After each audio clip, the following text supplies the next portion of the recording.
السلام علیکم، آپ دیکھ رہے ہیں خبر کے ساتھ میں ہوں علی سرور۔ وزیر اعظم پاکستان جناب شہباز شریف نے قوم کو خوشخبری یہ سنائی ہے کہ بجلی قیمت میں ایک بڑی کمی کا اعلان کیا ہے، اور انہوں نے کہا ہے کہ 7.41 کی جو کمی کی ہے عام صارفین کے لیے، یعنی گھریلو صارفین کے لیے، جبکہ کمرشل صارفین کے لیے 8.58 کی کمی کی گئی ہے، یعنی تقریباً کو 8.5 روپے کی وہاں کمی کی گئی ہے۔ اور ساتھ ساتھ یہ بھی کہا ہے کہ 93 ارب روپے کا جو گردشی قرضہ ہے وہ آئندہ 5 سال میں وہ کہہ رہے ہیں وہ ادا کر دیا جائے گا۔ تو ایک بھاری بھرکم یہ قرضہ ہے، جو گردشی قرضہ ختم ہوتا ہے تو معیشت کے لیے بہت اچھی خبر ہوگی۔ دوسری جانب بانی پی ٹی آئی سے جو ملاقاتیں ہو رہی ہیں اس کے بعد یہ خبر باہر آئی کہ جناب انہوں نے ٹاسک سونپ دیا ہے بیرسٹر سیف اور علی مین گنڈاپور جو سی ایم کے پی کے ہیں ان کو، مذاکرات کے حوالے سے، اسٹیبلشمنٹ سے مذاکرات کے حوالے سے، کیونکہ عام پارٹی سے مذاکرات کے حوالے سے تو ظاہر بار بار ان کی جانب سے کہا جاتا ہے کہ ہم تیار نہیں ہیں، حالانکہ حکومت کی جانب سے بھی اور پاکستان پیپلز پارٹی نے بھی کہا ہے کہ آپ کو آنا چاہیے، ایک ٹیبل پر بیٹھ کر بات کرنی چاہیے، وہیں سے کوئی نہ کوئی حل نکلے گا۔ اس پر ہم بات کریں گے، ہمارے ساتھ کرنل ریٹائرڈ معروف صاحب موجود ہیں اور اسپیشل ایڈوائزر ہیں اے جی کے، ان سے ہم بات کریں گے۔ اور صاحب کیا کہیں گے اس خوشخبری کے حوالے سے؟ ویسے تو ظاہر ہے ابھی ماہ رمضان گزرا ہے، اس میں تو مہنگائی ہم نے خود ساختہ بھی کافی بڑھائی اور حکومت کو چاہیے تھا کنٹرول کرنا، وہ نہیں ہوا، لیکن چلیں اب یہ 7 روپے 7.5 روپے کی کمی کی گئی ہے بجلی کی، اس کو تحفہ سمجھا جائے عید کے وزیر اعظم صاحب کی جانب سے۔ بسم اللہ الرحمن الرحیم۔ علی سرور صاحب، سب سے پہلے میں آپ کا شکریہ ادا کروں گا، آپ نے اپنے پروگرام میں مجھے مدعو کیا، بات کرنے کا موقع دیا۔ بات یہ ہے کہ جو آپ نے بات کی ہے پرائم منسٹر صاحب کی، دیکھیں جب سے یہ گورنمنٹ آئی ہے تنقید تو ہوتی رہتی ہے، بے شمار لوگ جو ہے اس پر تنقید کرتے ہیں اور مختلف قسم کی دلیلیں دیتے ہیں، تعویلیں دیتے ہیں کہ یہ حکومت جو ہے وہ لیگل نہیں ہے، یہ حکومت جو ہے نا وہ میرٹ پر نہیں آئی، مختلف قسم کی جو ان کو جواب پیش کیا جائے۔ لیکن حقیقت یہ ہے کہ جب سے یہ حکومت آئی ہے اللہ کے فضل و کرم سے چیزیں جو استحکام کی طرف جا رہی ہیں۔ ابھی دیکھیں نا، آج انہوں نے اعلان کیا ہے 7.5 روپے کا ایک، لیکن 7.5 روپے اگر ایک یونٹ ہے تو اگر ایک بندہ جو ہے وہ 300 روپے آ جائے، 300 یونٹ یا 500 یونٹ، اچھی خاصی اماؤنٹ بن جاتی ہے، تو اس کی کافی سیونگ ہو جاتی ہے۔ اور دوسری بات یہ ہے کہ اس میں یہ ہے کہ جو انہوں نے بتایا کہ قرض جو ہے وہ جو سرکولر ڈیٹس ہیں اور دوسرا قرض ہے وہ بھی لیکن نیکسٹ 5 ایئر وہ بھی ختم ہو جائے گا، اس سے آپ کی اکانومی بہتر آئے گی۔ یہی عام آدمی کی جو ضرورت ہے وہ یہی ہے کہ بجلی سستی ہو، گیس سستی ہو، مہنگائی کم ہو، ان کے بچوں کے یا ان کی اگلی آنے والی نسلوں کے لیے مختلف مراحت ہوں، تعلیم بہتر ہو، صحت کا معاملات بہتر ہوں، انفراسٹرکچر بہتر ہو۔ تو یہ سارے کام ابھی ہو رہے ہیں مختلف طریقہ کار کے مطابق، کیونکہ اس گورنمنٹ کو بھی بنے ہوئے ایک سال ہی ہوا نا، یہ جب سے الیکشن 2024 میں فروری میں ہوئے تھے، اس کے بعد ایک سال ہوا ہے۔ تو اس دوران سب سے پہلے تو آپ کو پتا ہے کہ ایک ٹائم تھا کہ پاکستان جو ہے وہ ڈیفالٹ کی بالکل ایج پہ کھڑا تھا اور کہا جاتا تھا کہ پاکستان کسی کا ڈیفالٹ کر سکتا ہے، اور آئی ایف ایف نے آپ کو ایگریمنٹ بریچ کرنے پہ آپ سے بات کرنے کے لیے وہ تیار نہیں ہو رہے تھے۔ 2-3 دفعہ اعلان ہوا کہ ان کی ٹیم آ رہی ہے ریویو کے لیے، لیکن وہ نہیں آئے۔ اس کی بنیادی وجہ یہ تھی کہ ہم جو ہمارا ایگریمنٹ تھا ان کے ساتھ، اس کو ہم نے ڈیفالٹ کیا، بریچ کیا ٹرسٹ کو، اور ٹرسٹ بریچ ہونے کے بعد انہوں نے کہا کہ آپ جو اقدامات ہیں وہ ہمارے لیے فیزیبل نہیں ہیں۔ تو وہ ایک بڑا کریٹیکل مومنٹ تھا، کریٹیکل ٹائم تھا، اور اس حکومت نے جو ہے وہ اس وقت جو بنی حکومت، انہوں نے بڑے مشکل حالات میں اس کو سنبھالا دیا، اور آج اللہ کے فضل کرم سے اس کا نتیجہ یہ نکلا ہے کہ آج آئی ایم ایف بھی آپ سے خوش ہے، آپ کے بارے میں اچھی رپورٹس آ رہی ہیں، دوسرے جو ڈونرز ہیں جس میں ورلڈ بینک ہے، موڈی ہے، MNS ہے، اور اس طرح کو ساری اچھی رپورٹیں دے رہے ہیں، معیشت کے استحکام کی باتیں کر رہے ہیں۔ تو یہ ایسی چیزیں ہیں جس سے پھر آپ کو پتا ہے انفلیشن بھی کم ہو رہی ہے، انٹرسٹ ریٹ بھی کم ہو رہا ہے، تو ابھی ان چیزوں سے یہ چیز واضح انڈیکیشن ہے کہ جو لوگوں کو ریلیف بھی ملے گا اور جو آپ کے ملک میں بزنس ہے وہ بھی پروموٹ ہوگا۔ اچھا، اس میں بڑی اہم بات یہ بھی ہے کرنل صاحب جو آپ بات کر رہے ہیں کہ لوگوں کو ریلیف، بالکل ریلیف ملے گا، اور انٹرنیشنل مارکیٹ میں چونکہ پیٹرول مصنوعات کی قیمتوں میں کمی بھی ہوئی ہے، جس کی وجہ سے یہاں اعلان کیا وزیر اعظم صاحب نے، بہت سی بات ہے، لوگوں کو ریلیف ملنا شروع ہو جائے گا، لیکن گردشی قرضہ بھی ظاہر ہے اتارنا ہے، اس کے حوالے سے بھی اقدامات حکومت کو کرنے پڑیں گے۔ دوسری بات یہ بھی ہے، اب IMF کی ٹیم جو ہے بجٹ کی تیاری کے لیے کل سے پاکستان کا دورہ کرے گی، تو اس کا مطلب یہ سمجھا جائے IMF والے آ رہے ہیں اور بجٹ کی تیاری کے حوالے سے وہ بھی مشاورت ہوگی ان سے بھی حکومت کی، تو بجٹ اس کا مطلب ہے پھر ٹائٹ بجٹ آنے والا ہے، مزید ٹیکسز لگیں گے، عوام پہ بوجھ تو پڑے گا۔ نہیں دیکھیں، بات یہ ہے کہ یہ جو ابھی جو بجلی کے نرخ کم ہوئے ہیں یہ IMF کی کنسلٹیشن کے بعد ہوئے ہیں، اسی طرح مختلف جو ٹیکسز ہیں ان میں بھی ریلیف جو ہے وہ مل رہا ہے، یعنی جتنا بھی ریلیف آپ نے دینا ہے وہ IMF پوش کر دیں گے۔ ڈیفینیٹلی جی، ابھی ایک ہماری یہ مسئلہ تو ہے، ہم IMF کے چنگل میں پھنسے ہوئے ہیں، ہماری معیشت جو ہے وہ اس سے پھنسی ہوئی ہے، تو ہم نے وہ جو ان کی شرائط ہیں وہ پھر بھی گڑیاں ہمیں نکلنی پڑتی ہیں، اور اس سے بھی پہلے بھی نکلی ہیں، لیکن پوائنٹ یہ ہے کہ اس ملک اس حکومت کی ہارڈ ورکنگ سے، محنت سے لوگوں کو بھی ریلیف ملنا شروع ہو گیا ہے۔ تو یہ سب سے بڑی بات یہی ہے کہ آپ نے IMF کو بھی آن بورڈ رکھنا ہے اور ایٹ دی سیم ٹائم آپ اپنی لوگوں کو بھی ریلیف دینا ہے۔ تو یہ انفلیشن جو کم ہوئی ہے ابھی، دیکھیں انٹرسٹ ریٹ کم جو ہوا ہے، اسی طرح آپ کے فارن ریزرو بہتر ہو رہے ہیں، جس کے آپ کے لوگوں کی جو ٹرسٹ ہے وہ بہتر ہو رہا ہے، استحکام آ رہا ہے پاک میں۔ اس میں سب سے جو اس وقت میں سمجھتا ہوں پاکستان کا جو سب سے بڑا مسئلہ ہے وہ دہشت گردی کا ہے، جس کا قوم کو یہ سارے اقدامات کے بعد اگر دہشت گردی کا یہ جو ناصور ہے یہ اگر چلتا رہا تو یہ افیکٹ جو ہے نا وہ سیٹسفائڈ ہو جائیں گے، وہ افیکٹ کا وہ ہم فروٹ وہ نہیں لے سکیں گے۔ تو اس لیے قوم کو حکومت کا ساتھ دینا چاہیے۔ دیکھیں بات یہ ہے کہ جب آپ کا پولیٹیکل استحکام ہوگا، معاشی استحکام ہوگا، اس میں صاحب یہ جو آپ نے دہشت گردی کی بات کی، ظاہر عید گزر گئی، رمضان مبارک میں دہشت گردی کا سامنا بھی رہا، پاکستان کو افراتفری بھی رہی، اور عید کے بعد ظاہر پوری قوم پر امید ہے کہ دہشت گردی کا خاتمہ بھی ہوگا، کلا کما ہوگا دہشت گردوں کا، لیکن ظاہر ہے یہ وقتاً فوقتاً دہشت گردی سر اٹھا بھی رہی ہے، اور ابھی ظاہر جعفر ایکسپریس والا واقعہ بھی ہوا ہے، یہ بڑی الارمنگ سچویشن ہے۔ دیکھیں میں بتاؤں آپ کو، بات یہ ہے کہ اس وقت سب سے بڑے چیلنجز ہیں وہ ہمیں اندرونی ہیں۔ مثال کے طور پر میں آپ کو بتاتا ہوں، جعفر ایکسپریس کا واقعہ ہوا ہے، ملی دہشت گردوں نے جعفر ایکسپریس کو یرغمال بنایا، وہاں 450 لوگوں کو یرغمال بنایا، تو سیکورٹی فورسز نے ان کے جو ڈیزائن تھے یا ان کے جو عزائم تھے ان کو پورا ہونے نہیں دیا۔ وہ یہ سمجھ رہے تھے کہ ہم ان لوگوں کو 450 لوگوں کو یرغمال بنا کے رکھیں گے، اس کے بعد ہم حکومت کو اپنی شرائط پہ لے کے آئیں گے اور مختلف قسم کی جو ان کی جو مطالبے ہیں وہ پورے کیجیے گا۔ لیکن سیکورٹی فورسز نے وہ سارے ان کے جو عزائم تھے وہ ملیا میٹ کر دیے، وہ ختم ہو گئے۔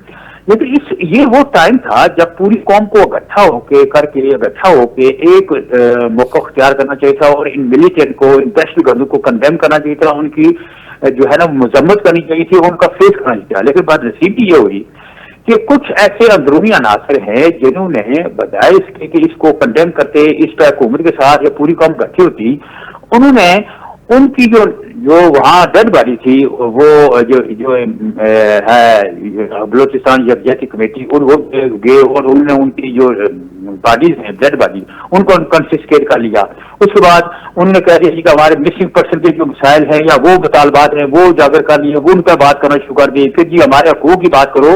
تو کہنے کا مطلب ہے یہ حقوق کی جو ان کی اسٹرگل ہے یا جو ان کی تاریخ ہے وہ تو پرانی ہے، یا مسنگ پرسن کا جو مسئلہ ہے یہ پرانا ہے۔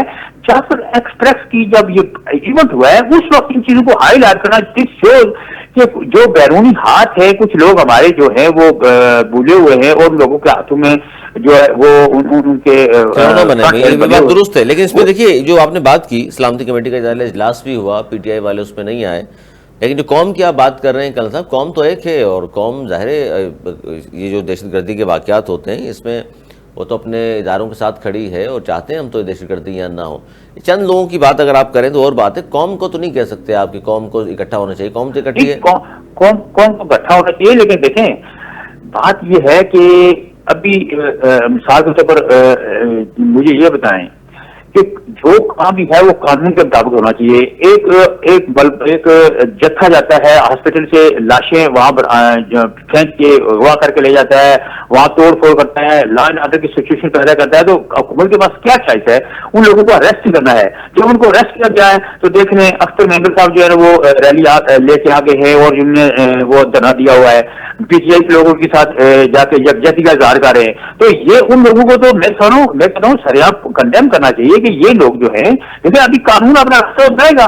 جن لوگوں نے غلط کام کیے ہیں, لا اینڈ آرڈر کی سچویشن پیدا کی ہے, وہاں توڑ پھوڑ کی ہے اور مختلف قسم کی جو مسائل پیدا کیے ہیں, جو ان پہ ان کو قانون کو سامنا کرنا چاہیے. بالکل. اچھا, یہ تو دہشت گردی کے واقعات ہو گئے نا, عید تو گزر گئی, اب بہت کچھ ہونے والا ہے. کہا جا رہا ہے جی پی ٹی آئی کی جانب سے بھی کہ دمادم اسکندر بھی ہوگا, خان صاحب کی رہائی بھی ہوگی. گزشتہ روز یہ خبر آئی کہ جی اب خان صاحب نے سونپ دیا ہے اپنے 2 لوگوں کو ٹاسک, علی امین گنڈاپور اور بیرسٹر سیف کو, کہ وہ اسٹیبلشمنٹ سے مذاکرات کریں.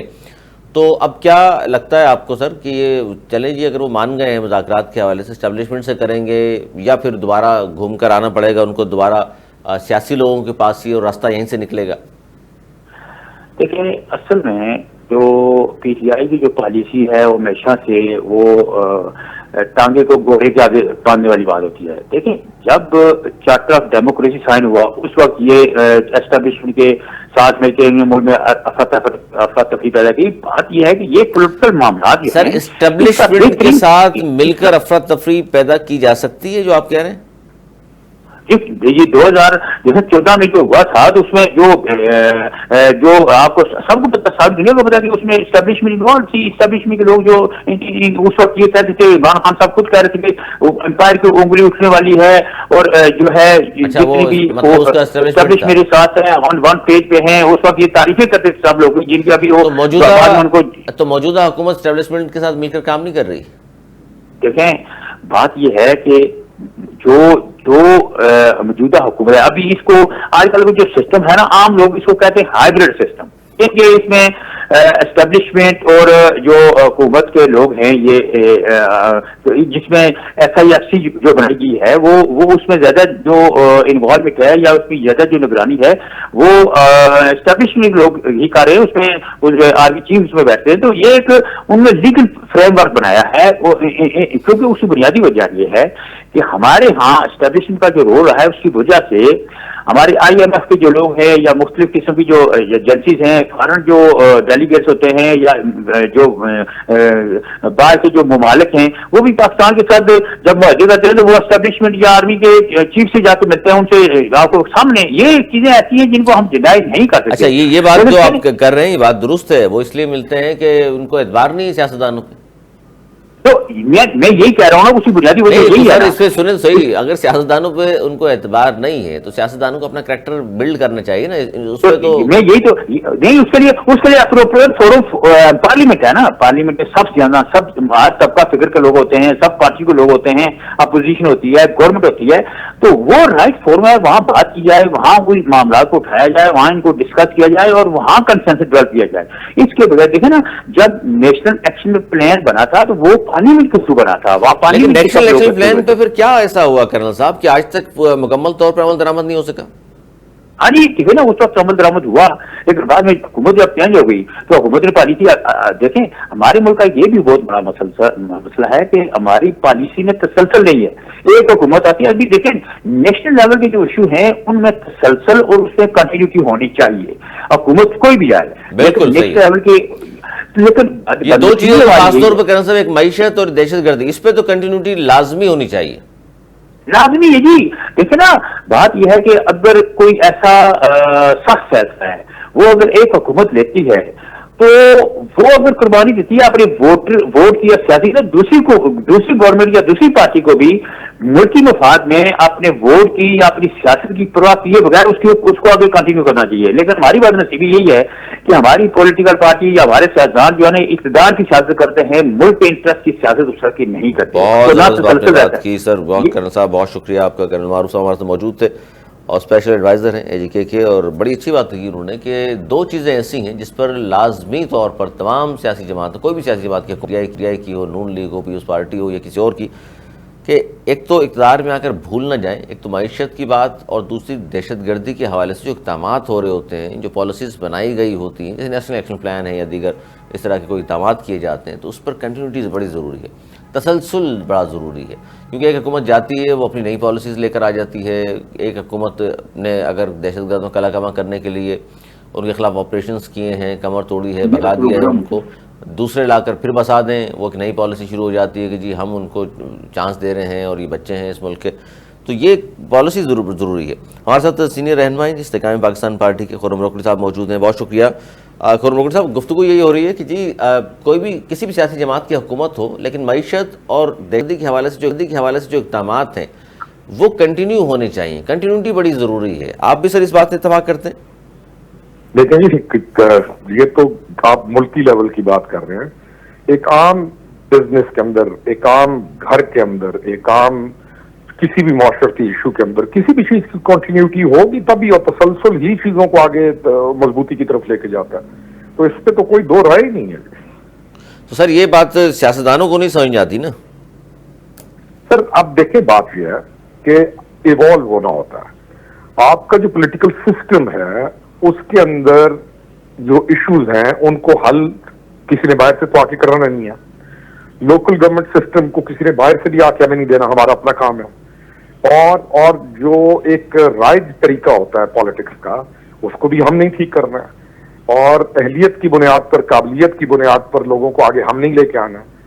تو جب ہم کریں گے تو چیزیں بہتر ہوں گی، اور اگر ہم نہیں کریں گے تو پھر ہم پیچھے رہتے جائیں گے. اور اس کا ریزلٹ کیا ہوتا ہے کہ جو ینگ جنریشن ہے جس کے حقوق زیادہ ہیں کیونکہ ان کی تعداد بھی زیادہ ہے، وہ پڑھے لکھے بھی زیادہ ہیں، ان کو سمجھ بھی زیادہ ہے، تو جب وہ ایک اپنے ان کے معاملات کو ہم سنجیدہ نہیں دیکھیں گے تو وہ زیادہ بے چین ہوں گے.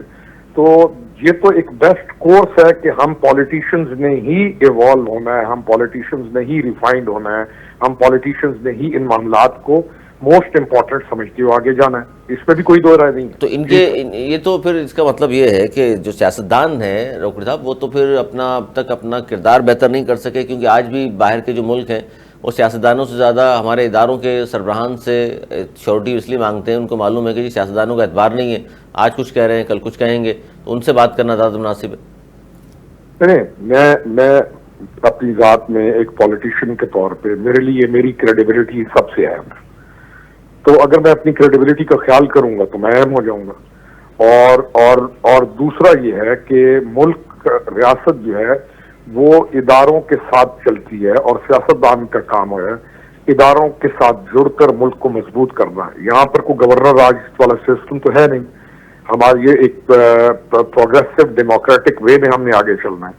تو ڈیفینیٹلی ہمیں ایوالو بھی ہونا ہے، ہمیں ریفائنڈ بھی ہونا ہے، اور سب سے بڑھ کر ہمیں جو اپنی پرائورٹیز ہیں وہ اپنے قوم کو اور ملک کو دینا ہے. اور ہمیں ماڈرنائز بھی ہونا ہے مینٹلی. کپڑے کی بات نہیں کر رہا ہوں، گھڑی کی بات نہیں کر رہا ہوں، جوتوں کی بات نہیں کر رہا ہوں. مینٹلی ہم نے ماڈرنائز بھی ہونا ہے. We have to.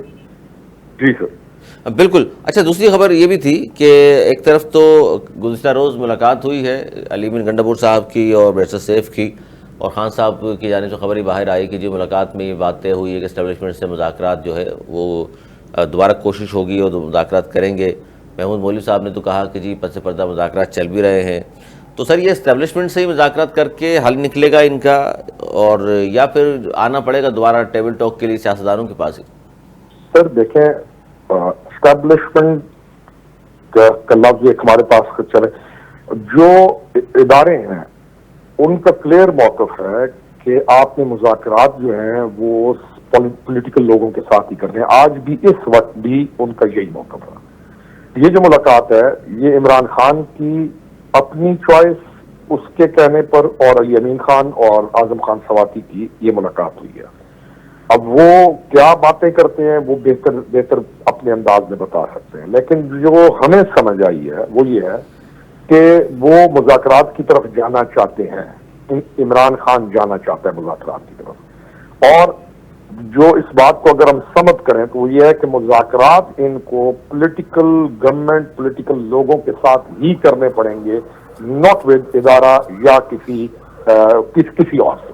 جی سر. یعنی فیصلہ جو ہے وہ پولیٹیکل لوگ ہی کریں گے خان صاحب کے یا پی ٹی آئی کے مستقبل کے حوالے سے؟ سر مذاکرات بھی انہی سے ہوں گے اور فیصلہ بھی وہی کریں گے. پولیٹیکل پارٹی نے، پولیٹیکل لوگوں نے پولیٹیکل لوگوں کے ساتھ ہی بیٹھنا ہوتا ہے، اور وہیں پر جا کر یہ مسئلہ حل ہونا ہے. اگر جو چاہیں، کیونکہ اپیرنٹلی یہ چاہ رہے ہیں کہ مذاکرات ہوں، بانی تحریک انصاف، ان کی پارٹی کی جو یمین اور یہ جو لوگ ہیں اسٹیک ہولڈرز جو میٹر کرتے ہیں وہ چاہ رہے ہیں مذاکرات ہوں، تو مذاکرات انہوں نے پولیٹیکل لوگوں کے ساتھ ہی کرنے ہیں اور معاملات ابھی تو روکڑی صاحب آپ بھی یہی بات کہہ رہے ہیں پولیٹیکل لوگوں سے مذاکرات کرنے ہی پڑیں گے. پیپلز پارٹی والوں نے بھی کہا ہے کہ جی ہم لاتے ہیں ان کو اور مذاکرات کے لیے بھی، اور سلامتی کمیٹی کے اجلاس میں وہ شریک نہیں ہوئے ان کو بھی وہاں بھی لاتے ہیں اور ان سے مذاکرات ہونی چاہیے. اس کا مطلب ہے کہ خان صاحب بھی مان گئے، حکومت تو پہلے کہتی رہی کہ جی آئیے بیٹھیے بات کرتے ہیں، تو کوئی نہ کوئی حل نکلنے والا ہے. آپ کی تجزیہ کیا ہے؟ میرا تجزیہ یہ ہے جی کہ ساروں پہ اعتبار کیا جا سکتا ہے معاملات میں ان کے پچھلے عہد و پیمان دیکھ کر. کسی سے بھی آپ جب معاملات کرتے ہیں نا تو آپ دیکھتے ہیں کہ اس کا ماضی کیا ہے، کیا یہ اعتبار کی قابل ہے، کیا یہ بات پر قائم رہے گا، کیا یہ بات سے پھر جائے گا. میرا جو ذاتی تجزیہ یہ ہے کہ ان کی دھوپ چھاؤں نہیں ہے پی ٹی آئی کی. یہ جتنی بھی سنجیدہ کوشش کریں تو وہ جو کوشش ہے وہ اس ریت کا یہ بحال بناتے ہیں. آپ جو مرضی کرتے رہیں انہوں نے خود ہی بچوں کی طرح سے توڑ دینا ہوتا ہے. یہ میرا تجزیہ کہ ابھی بھی 99% چانسز یہی ہوں گے کہ یہ کوشش کریں گے مل کے بیٹھ کے کہ ایک بات پہ راضی ہوں گے. وہ اندر سے کہے گا کرو، تیسرے دن کسی نے آ کے کان میں کوئی اور بات کرنی ہے اور اس نے ایسے دوسری طرف نکل جانا ہے. آپ کہہ رہے ہیں کہ کانوں کے کچے ہیں خان صاحب؟ سر کانوں کا کچا ہونا ایک بہت بڑا عیب ہے. ایک ہوتا ہے کہ آپ خود پختہ ذہن ہو، کانوں کا کچا ہونا بڑی ساری دنیا میں ہوتا ہے. یہ ایک بہت بڑا عیب ہے جو کسی بھی لیڈرشپ جو کوالٹی ہے اس کے اگینسٹ ہے. پختگی ایک بڑی چیز ہے، ایک پختگی، ذہنی پختگی، فراست، فقاہت، ذہانت، سنجیدگی. ان تمام الفاظ کا ان صاحب کے ساتھ، ان صاحب کو ان تمام الفاظ کے ساتھ دشمنی ہے. وہ ان تمام الفاظ کو دشمن سمجھتے ہوئے ان کو کبھی بھی اڈاپٹ کرنے کی کوشش نہیں کرتے. میں یہ کہہ رہا ہوں. اچھا، آپ کا یہ تجزیہ ہے. غزالہ سیفی صاحب موجود ہیں، پی ٹی آئی کے سینئر رہنما بھی ہیں، آپ جانتے بھی ان کو. غزالہ سیفی صاحبہ، یہ جو گفتگو ہو رہی ہے کہ جی اب تو مذاکرات کے حوالے سے اور اب شاید کوئی حل نکلے گا، لیکن پھر وہ بات آ گئی خان صاحب پہ. خورم روکڑی صاحب بھی یہ کہہ رہے ہیں کہ جی عام تجزیہ یہی ہے کہ اعتبار نہیں کیا جا سکتا. آج کوئی بات وہ کرتے ہیں، کل کوئی بات کریں گے، تو پھر تو حل نہیں نکلے گا.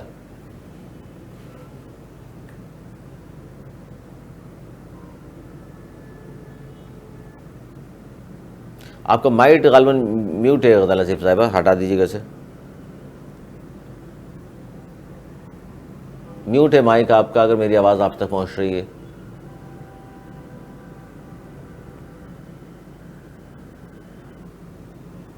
اچھا خورم روکڑی صاحب، آواز کا تھوڑا سا ایشو ہے. اچھا خورم روکڑی صاحب، اس وقت ظاہر ہے عید گزر گئی اور بہت سارے دعوے حکومت کی جانب سے بھی کیے گئے ہیں، اپوزیشن کی جانب سے. اپوزیشن نے تو کہا ہے کہ جی دم دمس قلندر ہوگا اور دوبارہ ہم آئیں گے اور احتجاج ہوگا خان صاحب کی رہائی. گورنمنٹ کا دعویٰ یہ ہے کہ جی معیشت بہتری کی جانب نہ صرف جا رہی ہے بلکہ اب بجٹ کی تیاری چل رہی ہے. آئی ایم ایف کا وفد کل آ جائے گا، ان سے بھی ظاہر بجٹ کی تیاری کے حوالے سے ملاقات بھی کرے گا. تو سر آئی ایم ایف سے پوچھ کے ہی بجٹ بننا ہے تو پھر تو اس کا مطلب ہے عوامی بجٹ تو نہیں ہوگا. سر آئی ایم ایف کے پاس آپ گئے ہوئے ہیں پریزیڈنٹ ایوب خان کے ٹائم کے. آئی ایم ایف کے ساتھ آپ کا کوئی معاملہ آج کا تو ہے نہیں کہ ہم حیران ہو جائیں سارے. اچھا آئی ایم ایف آپ کو پیسے دے رہے ہیں تو آئی ایم ایف کو مکمل حق حاصل ہے آپ سے، وہ پوچھے گا کہ آپ کہاں لگا رہے ہیں، کیا لگا رہے ہیں اور کیوں لگا رہے ہیں. پہلی چیز یہ ہے کہ ہمیں اپنی اکانومی کو بہتر کر کے ایک اس آئی ایم ایف کے ایشو سے باہر نکلنا ہے، جس کا ہم ہمیشہ کہتے ہیں. اور 2018 میں بھی یہی کہا گیا کہ آئی ایم ایف کے ساتھ ابھی بالکل آئی ایم ایف کو پھینک دیا جائے گا، اور پھر سب سے زیادہ معاہدہ بھی کیے گئے. جو ہم ریشنل ہو کے یا ایک 2+2=4 پہ یہ لاجیکل بات اگر کریں اور سر اس وقت تو سب نے یہ واہ واہ کی تھی، خان صاحب نے کہا کہ جی آئی ایم ایف کے پاس جانے سے بہتر ہے خودکشی کر لے آدمی. جی تو خودکشی ہوئی پڑی ہے نا سر. تو وہ اس کے کو ذاتی خودکشی کرنی تھی، اس نے خودکشی کے اوپر ملک کو وہ اسٹیج پہ لے کے آنا تھا. بچ گئے بہرحال، اللہ کا شکر ہے. وینٹیلیٹر تک وہ حضرت لے گئے. اچھا سر آئی ایم ایف کے ساتھ ان کا پیسہ ہے، وہ اگر کوئی شرائط لگائیں گے تو وہ آپ سے ان کا پیسہ لیا ہوا ہے. اب ہمارے پہ یہ لازم ہے کہ ہم شرائط جو درست ہوں ہم ان کو پورا کریں. نظر یہ آ رہا ہے، چاہے باقی چیزوں کو چھوڑیں، کہ موجودہ سیٹ اپ میں آپ ان کے دیے ہوئے ٹارگٹس کو اچیو کر رہے ہیں اور وہ آپ کی ان چیزوں کو اپریشیٹ کر رہے ہیں، باوجود اس چیز کے کہ یہ جو party vote of no confidence کے ذریعے باہر نکلی، انہوں نے ہر ممکن کوشش کی کہ آئی ایم ایف پروگرام آپ کا ڈیریل ہو, ان کو خط لکھ کے ہر چیز کیے. تو یہ کریڈٹ گورنمنٹ کو جاتا ہے جو بیٹھے ہوئے ہیں کہ انہوں نے آئی ایم ایف کے ساتھ ٹارگیٹس اچیو کیے ہیں. آج بھی بجلی آپ نے سستی کر دی تو آپ ٹارگیٹس اچیو کر رہے ہیں, تو یہ ایک بہتر صورتحال ہے. الٹیمیٹلی ہمیں بہتری کی طرف جاتے ہوئے آئی ایم ایف سے ہمیں ایک سٹیج انشاءاللہ آئے, وہ ہماری خواہش ہے کہ ہم اس پروگرام سے نکل جائیں. اچھا, وہ ہے جی, ہم نکل جائیں اس پروگرام سے, کامیاب ہم نکل جائیں تاکہ ہم اپنے پاؤں پہ کھڑے. یعنی آپ یہ کہہ رہے ہیں کہ درست سمت میں ہم گامزن ہیں, اس طرح چلتے رہے تو آئی ایم ایف سے چھٹکارا مل جائے گا ہمیں. سر ہمیں جو اپیرنٹلی نظر آ رہی ہے چیز وہ یہی ہے کہ یہ درست سمت کے اندر ہیں, ٹارگیٹ اچیو کر رہے ہیں, اور یہ کنٹینیوٹی جیسے آپ نے پہلے کہا تھا سب سے اہم ترین چیز ہے کنٹینیوٹی. یہ کنٹینیوٹی رہی اور ہم چلتے رہے تو آپ آئی ایم ایف سے جان چھڑا جائیں گے. اسی طرح چلتے رہے تو آئی ایم ایف سے جان چھڑائی جا سکتی ہے. عدالت سیفی صاحبہ سن رہی ہیں آپ بھی؟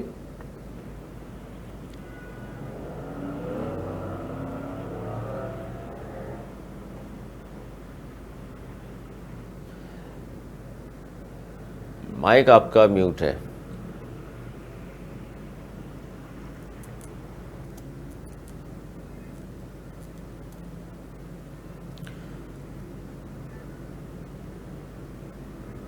اچھا روکڑی صاحب آپ کی طرف ہی آؤں گا, آواز کا ایشو ہے, ان کی آواز ہم تک نہیں پہنچ پا رہی. اچھا یہ بتائیے گا سر کہ اب یہ دمادم مس قلندر کیا سمجھا جائے جو کہا گیا اپوزیشن کی جانب سے, اور فضل الرحمان صاحب لگ رہا ہے آپ کو پی ٹی آئی کے ساتھ کھڑے ہوں گے ایک ہی پلیٹ فارم پہ, یعنی کہ اپوزیشن کا جو اتحاد بننے جا رہا ہے؟ سر یہ جو لفظ ہے نا دمادم مس قلندر, اس کے ساتھ جڑی ہوئی چیزیں ہیں گھنگرو اور ڈھول. یعنی یہ دمادم مس قلندر کی جو کیفیت ہے یہ گھنگرو اور ڈھولوں کے ساتھ, چاہے مرد ہے, یہ سر آپ کا اشارہ اور پھر صوفیزم کی طرف ہے یا کسی اور طرف ہے؟ سر نہیں, یہ لفظ ہی ایسا نا, دمادم مس قلندر کا مطلب ہی یہی ہے. اب جب پولیٹیکل لوگ دمادم مس قلندر کو استعمال کرتے ہیں نا تو وہ اس کو لے کے جاتے ہیں کہ ہم آئیں گے اور ہم رگڑ کے رکھ دیں گے اور ہم بھوچال پیدا کر دیں گے اور ہم یوں کر دیں گے اور یہاں کر دیں گے. اب یہ جو دمادم مس قلندر ہے بائی اٹ سیلف یہ ایک غیر سنجیدہ ٹرم ہے ایک کسی بھی پولیٹیکل پارٹی کے لیے استعمال کرنا, یا کسی بھی ایک زیرک آدمی کے لیے جس کو معاملات کا علم ہو, وہ کبھی بھی اس طرح کی ٹرمز استعمال کر کے خود کو بلٹل نہیں کرے گا کہ میں جی دمادم مس قلندر کروں. اب آ گئی بات موجودہ صورتحال پہ. انہوں نے 26 تاریخ کو جب یہ پشاور سے نکلے اور ان کی خاتون سابقہ خاتون اول پاکستان لے کے آئیں تو وہ پروگرام یہی تھا ان کا. تو وہ پروگرام دمادم مس قلندر کے نام پر یہ آیا اور اس کو انہوں نے فائنل کال کا نام دیا, اور اس کے اوپر آ کر انہوں نے ہر قسم کی چیز کرنے کی کوشش کی. باہر کے ڈیلیگیشن آئے ہوئے تھے اور اس کریٹیکل اور اس اہم موقع کے اوپر انہوں نے پاکستان کو ڈیمیج کرنے کی کوشش کی. اور اگر یہ سمجھتے ہیں کہ دمادم مس قلندر پاکستان کو ڈیمیج کرنے کے لیے, تو پھر بہت بہتر ہے کہ یہ اصل دمادم مس قلندر یہ گھنگرو اور اس طرف ہی چلے جائیں, کیونکہ اس صورتحال کو کسی بھی صورت اب مزید اس کی گنجائش نہیں ہے. اور اب یہ ان کو کوئی یعنی ان کا اس چیز کی گنجائش ہے نہیں, ریاست دے نہیں سکتی. اور الائنس میں نظر آ رہے ہیں آپ کو؟ ناٹ ایٹ آل سر. ان کے الائنس کے اندر انڈیویجولز ہوں گے, ان کے الائنس کے اندر انڈیویجولز ہوں گے جو کہ خود ایک شخص ہے, وہ بھی شخص گھنگرو باندھ کے ان کے ساتھ دمادم مس قلندر کرتا رہے. جہاں کر کہاں تک رہ گئی ایک جماعت جس کو مولانا فضل الرحمان خان کی جماعت آپ جیسے اگر اس طرف اشارہ کر جانتے ہیں, تو وہ اس ملک کی ایک نہایت سنجیدہ اور اب معاملات کو سمجھنے والی ایک جماعت ہے. وہ کبھی بھی ان کا حصہ نہیں بنیں گے. لیکن اٹ از ویری گڈ کہ مولانا فضل الرحمان خان کے در کے اوپر جتنا اس جماعت نے ان کو برا بھلا کہا تھا اتنے ہی یہ چکر لگا چکے ہیں جا کر اور ماتھا چوم چکے ہیں. جی مسلسل چکر لگا بھی رہے ہیں. یعنی مولانا صاحب یا تو پھر کوئی آسرا دے دیا ہے ان کو؟ نہیں سر, مولانا صاحب نے کوئی آسرا نہیں دیا. مولانا صاحب اپوزیشن میں ہیں اور مولانا صاحب نے ان طفلان غیر مکتب کو یہ باور کر دیا کہ میرے بچوں اپوزیشن لیڈر چاہے تم 90 سیٹیں نہیں ہیں تو اپوزیشن لیڈر تم 90 کے ساتھ بھی کچھ نہیں ہو اور میں کچھ کے ساتھ بھی سارا کچھ ہوں. تو مولانا نے یہ ان کو باور کرایا ہے کہ حیثیت اپوزیشن میں میری ہے تمہاری نہیں ہے, اور ان تمام نے اس چیز کو انڈورس کیا اور ہر دن یہ انڈورس کرتے ہیں. جتنی دفعہ یہ وہاں جائیں گے اس کو انڈورس کریں گے. اور ہم مولانا کی اس سنجیدہ اپروچ پر اور اس جیسے ہے کیا لیکن خرم روکڑے بھائی یہ بات تو ہے نا کہ مولانا صاحب بھی اس حکومت سے خوش نہیں ہے. بار بار کہہ چکے ہیں کہ جی نئے انتخابات کرائے جائیں. چاروں صوبوں میں جو کچھ بھی ہوا ہے وہ کہتے ہیں دھاندلی ہوئی. چاروں صوبے کی حکومتیں جو ہیں فارم 47 والی ہیں.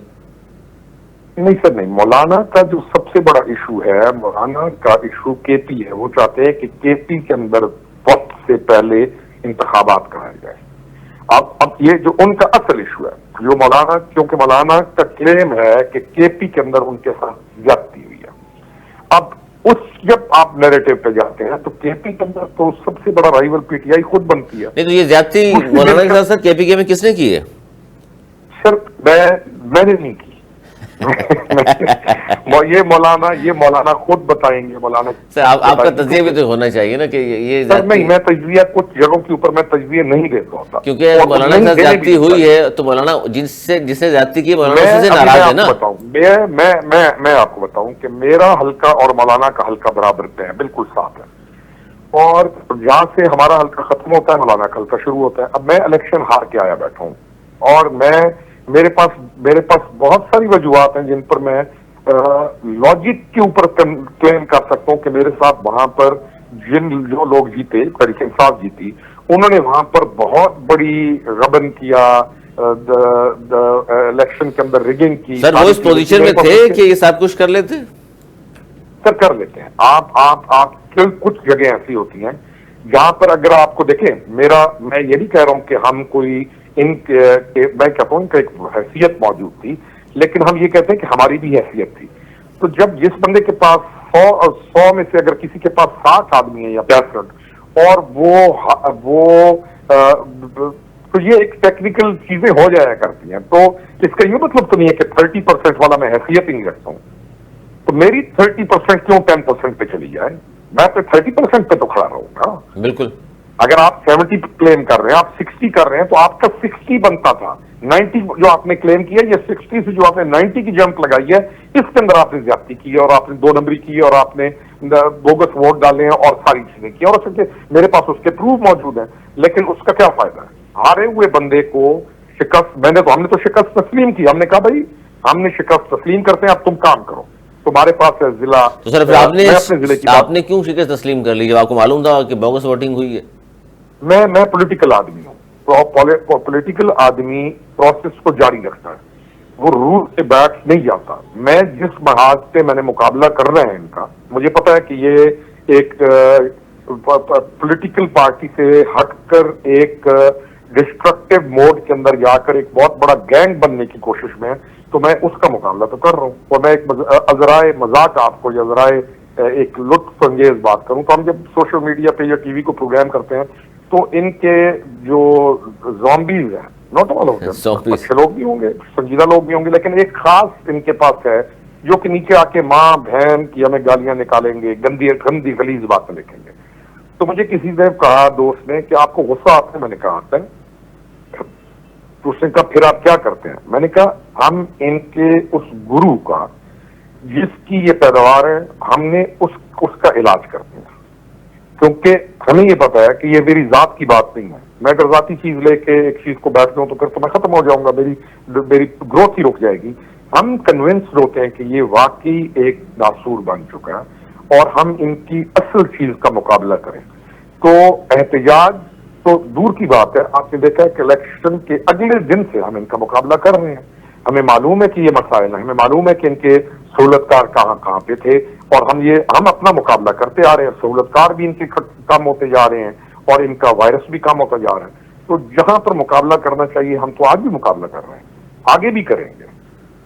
بہت شکریہ سر, بہت شکریہ صاحب, وقت دیا آپ نے. استعمال پاکستان پارٹی صاحب کا تعلق, بہت شکریہ, بہت شکریہ.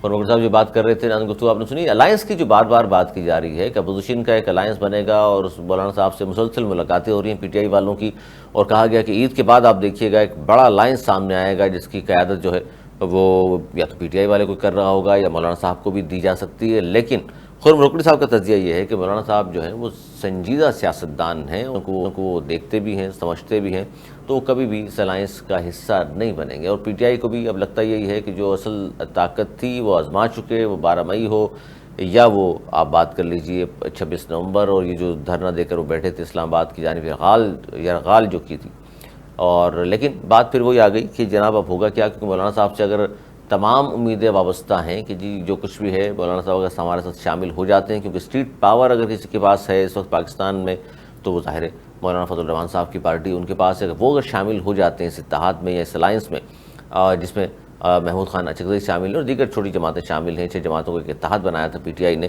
اور ایک طرف تو یہ ہے، اور دوسری جانب ملاقاتیں مسلسل چل رہی ہیں خان صاحب سے، اور خان صاحب کے جو فیصلے باہر نظر آ رہے ہیں، جو امپلیمنٹیشن کے حوالے سے اگر ہم بات کریں کہ اعظم سوادی صاحب نے انہوں نے ملاقات کی، وہاں انہوں نے حماد اظہر صاحب کی شکایت کر دی، انہوں نے حماد اظہر صاحب کو ہٹا دیا، اس کے بعد جنید اکبر صاحب کے کچھ فیصلے جو کیے گئے تھے اس پر بھی بانی پی ٹی آئی نے کہا کہ جی وہ فیصلے واپس کیے جائیں۔ یہ ساری چیزیں جب باہر آتی ہیں تو پھر جو انتشار ان کی پارٹی میں ہمیں نظر آ رہا ہے، گروپ بندی نظر آنا شروع ہو گئی ہے، اختلافات نظر آنا شروع ہو گئے، کیونکہ حماد اظہر صاحب نے پھر فوری طور پہ استعفیٰ دے دیا اور انہوں نے کہا کہ جی اب میں دوبارہ جو ہے یہ پوزیشن حاصل نہیں کروں گا۔ قائم مقام صدر تھے جو پنجاب کے حماد اظہر صاحب، انہوں نے پارٹی عہدوں سے تمام سے استعفیٰ دیا، اور انہوں نے کہا کہ جی اعظم سوادی صاحب کے جو الزامات تھے کہ عالیہ حمزہ کو میں نے شاید کام کرنے سے روک دیا ہے، اس طرح کی باتیں جب سامنے آئیں تو اور پھر یہ فیصلہ سامنے آیا کہ خان صاحب سے چونکہ ملے تھے اعظم سوادی، باہر آ کر انہوں نے کہا کہ جی خان صاحب نے کہا ہے، تو یہ بڑی اہم ڈیولپمنٹ ہے۔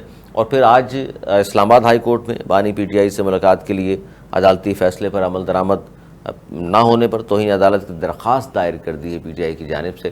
آپ دیکھتے ہیں اس پر توہین عدالت ہوتی ہے یا نہیں ہوتی، لیکن پھر جہاں سے آغاز کیا پروگرام کہ جناب قوم کو خوشخبری دی وزیراعظم پاکستان نے 7.5 روپے کم کر دیے ہیں بجلی کی قیمتوں میں، یہ گھریلو صارفین پر، جب کمرشل صارفین کے لیے 8.5 روپے تقریباً کمی کی گئی ہے، یہ خوشخبری ہے۔ اور وہ کہتے ہیں کہ جی بجٹ میں آپ دیکھیے گا مزید بھی اس طرح کے اقدامات کیے جا رہے ہیں، مزید اقدامات کیے جائیں گے جس سے عوام کو مزید ریلیف ملے، یہ تو آنے والے وقت بتائے گا، ہم دیکھتے ہیں۔ آج تک کے لیے اتنا ہی، آنے والے وقت کے لیے مجھے اجازت، مولانا کے پاس۔